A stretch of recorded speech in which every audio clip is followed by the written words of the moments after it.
Jack, patient assessment trauma. You're dispatched to the city pool for a gentleman that had dove into the shallow end of the water is now unresponsive. Okay. You respond to the scene. You arrive. You note that the lifeguards are actively extricating him from the pool onto a backboard. He is not sea-collared. Okay. So BSI is my scene safe? Yes. Mechanism of injury is going to be a deceleration accident there. You hit the bottom pretty quick and stopped. This is my only patient? Yes. Okay. I'm going to consider additional resources if needed, and C-spine precautions are going to be implemented in this case. Okay, the lifeguards are holding C-spine for you. Copy that. So after that, I walk up. My general impression of the patient is going to be based off of how they appear. Is he responsive? He is unresponsive. Okay. So general impression is poor. This is somebody that's going to need rapid transport to definitive care. From there, I'm going to move into my ABCs because there's no chief complaint if he's not responsive.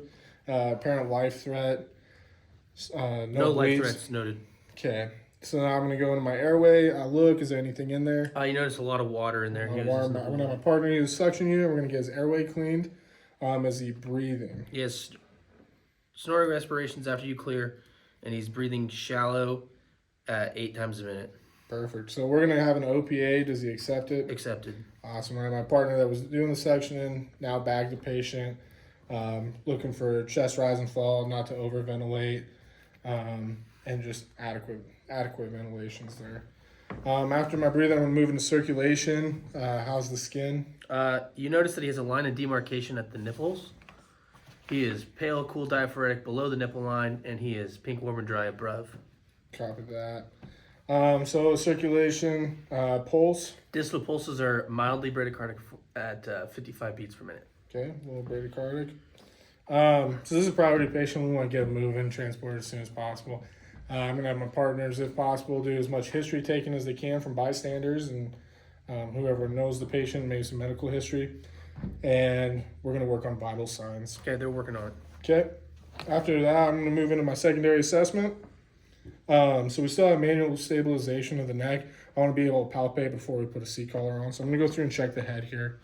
Head's facial clear. Structures. You know, he has a mild scrape on his forehead from hitting the bottom of the pool. Okay. Pupils? They are unequal. Unequal? Okay. I'm going to go through and I'm going to palpate on the back of the neck and the side of the neck. Do I find anything? Notice step off on his neck. Okay.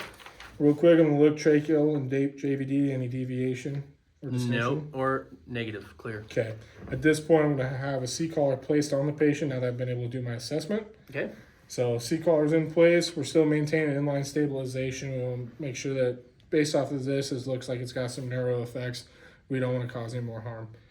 Moving down, I'm going to palpate the chest. I'm going to push in and down. Do I find anything? Stable. Stable. Okay. I'm moving into the abdomen. I look. Do I see any bruising, masses, anything like that? No. You're clear. Palpating. It's clear. I go to the pelvis. Stable. Okay.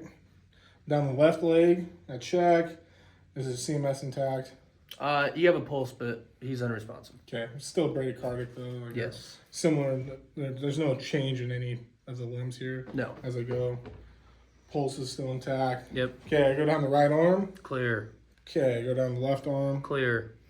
Perfect. So your partner comes back, vitals, blood pressure is 50 over 10. Okay. He is mildly bradycardic at 55. Okay. He is artificially ventilated at 12 a minute and is unresponsive. Okay. So with that, I didn't check the back.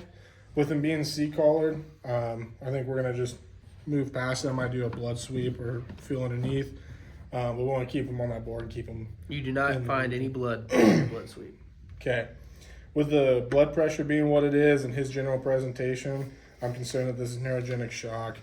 So what I'm going to do is get 2 large bore IVs initiated. We still have ventilations going. Oxygenation seems to be working. SpO2 was good, you said, right? Yeah, 98. 98. So the partner's doing good bagging. We get the IVs started. I'm going to have NS flowing in one arm. And then the other side, with that IV access, I'm going to work on getting a drip set up with norepi. We're going to put 4 milligrams into a 250 ml bag of D5W. giving us 1,600 mics. And with that, our goal is going to be 8 mics a minute, roughly 30 drops, which should be set with pump. And then we're going to just monitor our interventions, check, reassess our patient often. And like that, this is a high-risk patient, so we should be transporting immediately to definitive care at the appropriate facility. Does the pressors have any effect? Yep, positive effect. Okay. Yep, that's it. We're just going to monitor and maintain airway, breathing, circulation. Okay, good job.